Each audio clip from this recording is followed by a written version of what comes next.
ओडिशा धाम पालन होची मकर संक्रांति आडंबर सहकारे आज रही साक्षीगोपाल गोटे बहुत बड़ विशेषत्व।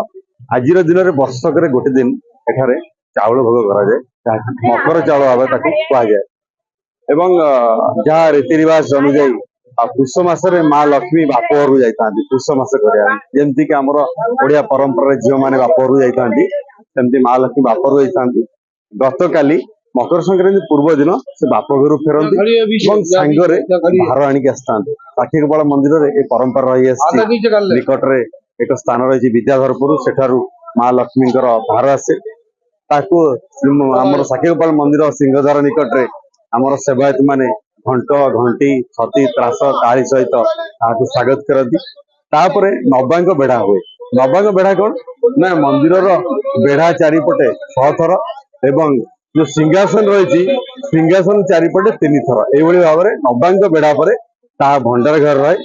आज मकर संक्रांति अवसर में से भार को भोग लगी था।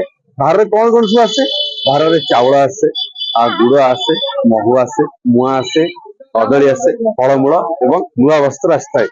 आज ये मकर संक्रांति जो मकर चाउल वर्षक थे से मकर चाउल पूरा अमृत समान कहले अत्युक्ति हे ना। कारण ये प्रस्तुति अनुजाई ये आम साक्षीगोपाल जो रही जो पंचकोशी अंचल से सब साक्षीगोपाल जो सब बिल अच्छी चाषी मैंने नुआ धान को चाउल कर आज आनी था। मकर संक्रांति गोपाल जी आम मकर चाउल भोग हुए ना वर्ष 12 मास ये गहम भोग हुए। ठाकुर मकर चाउल आमर मुआ क्षीर छेना फलमूल पड़ी मकर चाउल प्रस्तुत कराए।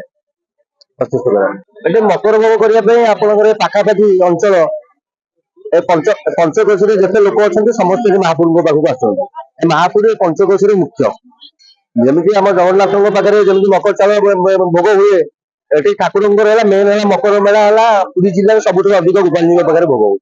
यहाँ आम मकर मेला बेला कहुए लक्ष लक्ष लोक आसती ये जो आस ग्रामांचल सब ग्रामांचल लोक सब आज दिन में आसती महाप्रभु को मकर भोग करने।